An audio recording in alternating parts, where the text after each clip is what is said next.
muito ligado antes a eventos sociais, a gente sabe disso que mudou muito por conta da pandemia até.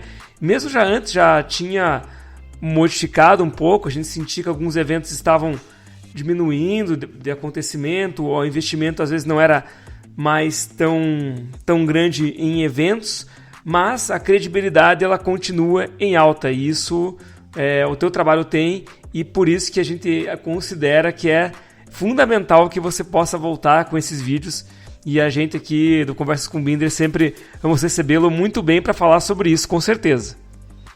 Até porque eu tive a chance de trabalhar com você no jornal, na Gazeta, e o que eu percebia é que você criou um estilo próprio lá dentro e muito no teu portal continua trazendo. Embora já tivessem colunistas consagrados ali naquele espaço, como o Dino Almeida, por exemplo, você imprimiu a sua identidade ali, né? Realmente o Dino Almeida foi um grande colunista que vai marcar para sempre o seu nome, né, como grande colunista social, não só do Paraná, não só da Gazeta, mas da Gazeta do Povo, mas do Paraná, né? Mas o Dino tinha o estilo dele. Eu nunca tive a pretensão de ser uma continuação do Dino Almeida no sentido de manter o mesmo estilo dele, até porque o estilo cada um tem o seu, né? Eu acredito que o Dino, por já ter começado como colunista social, embora também fosse uma pessoa muito bem informada, um jornalista muito bem informado, né, porque ele também era jornalista, mas ele realmente priorizava o social. Agora,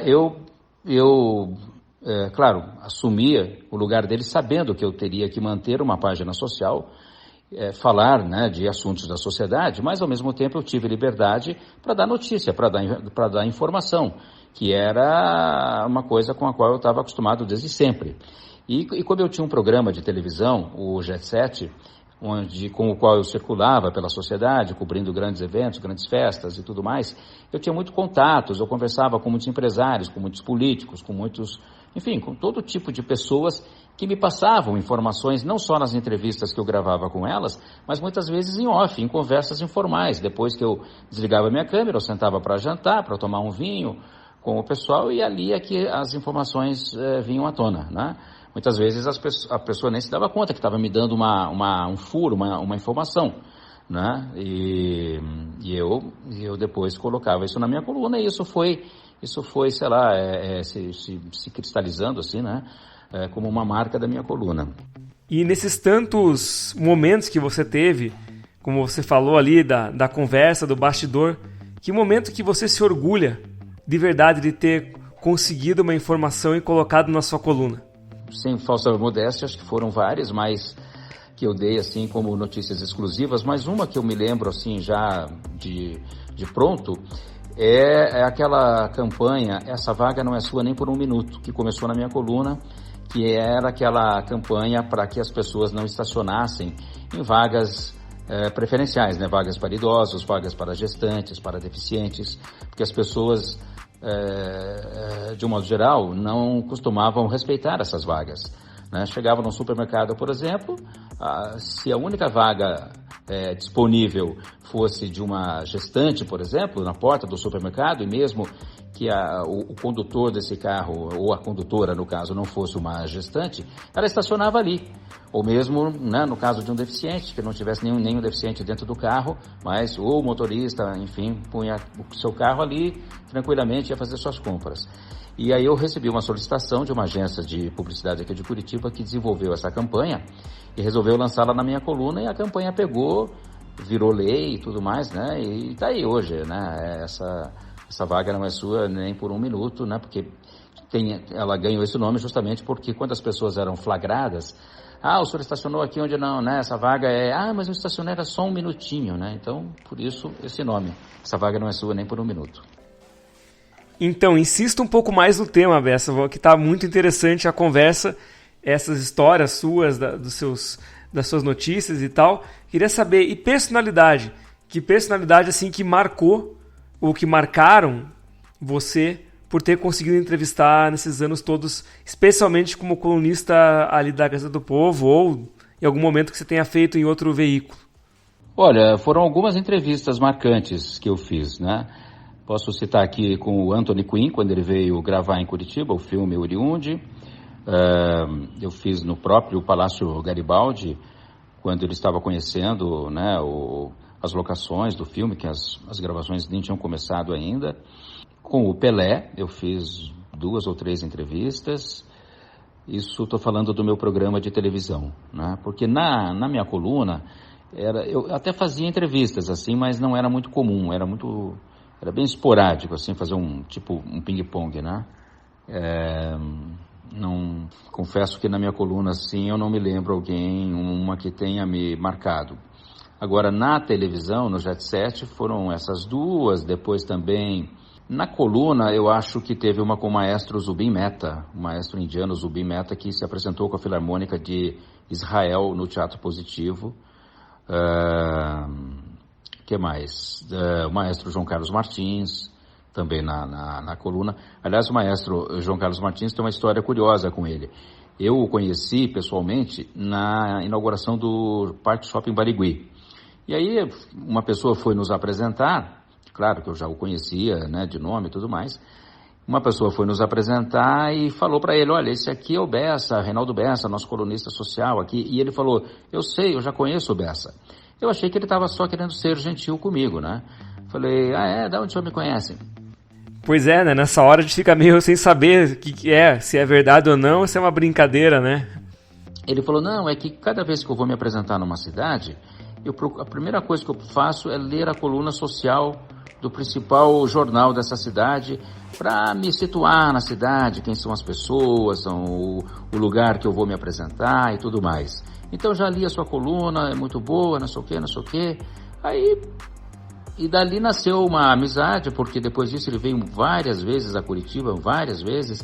Toda vez que ele vinha, às vezes ele me ligava de São Paulo, Bessa, estou indo a Curitiba, vamos nos encontrar. Aí eu entrevistei ele para o meu programa várias vezes, ele se apresentando, ou eles falando. Enfim, é meu amigo até hoje. Bom, mas o fato é que você entrevistou muita gente já, né, Bessa? Muitas pessoas, muitas personalidades e muitas histórias já contadas pelas suas palavras ali, né, e pela sua reportagem em eventos. Mas aí eu pergunto, falta alguém nessa lista ainda?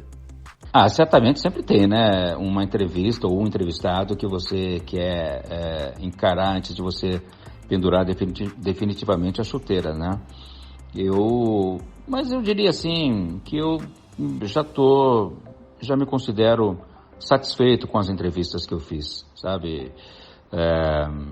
Se eu voltar mais tempo na minha carreira, aí estou falando de outros momentos dela, né? Outros veículos onde eu estava, eu já entrevistei o Ray Conniff, quando vinha se apresentar em Curitiba, uma vez, o Roberto Carlos, há muitos anos atrás, quando ele era bem jovem ainda, quer dizer, não tão jovem assim, mas né, há uns 30 e tantos anos atrás.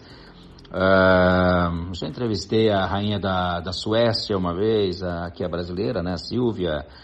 Nossa, assim, claro, tem muita gente que eu ainda gostaria de né, entrevistar. Entrevistei no meu programa, voltando ali naquela resposta anterior ali, as pessoas que marcaram, né, entrevistei o Sérgio Moro, quando ele ainda era juiz aqui em Curitiba, juiz da Lava Jato, né, muito antes dele ser ministro.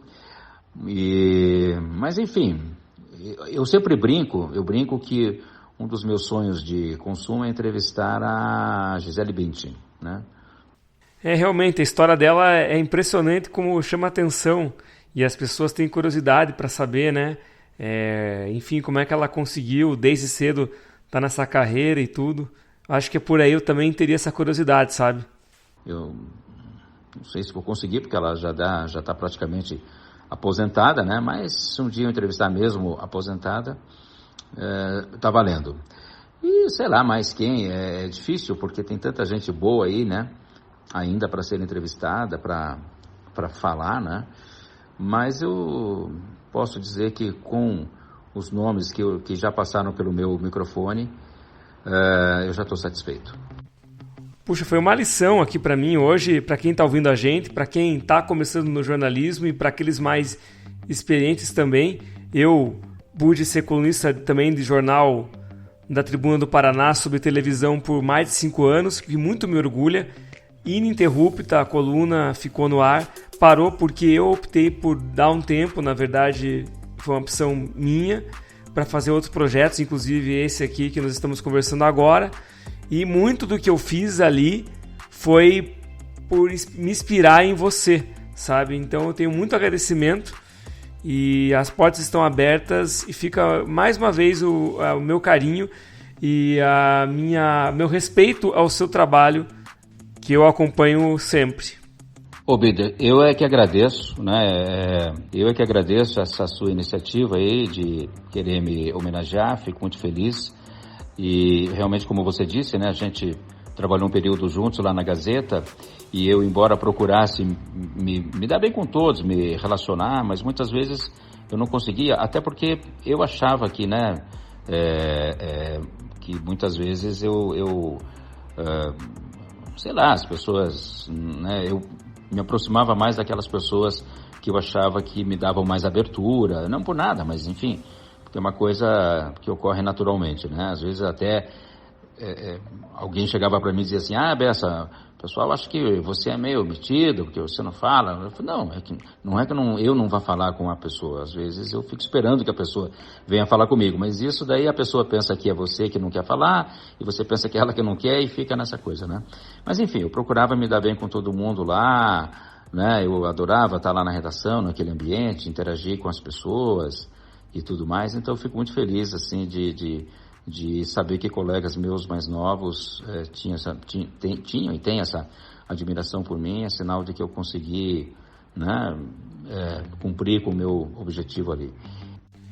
Feito, pessoal. Muito obrigado, Reinaldo Bessa, jornalista.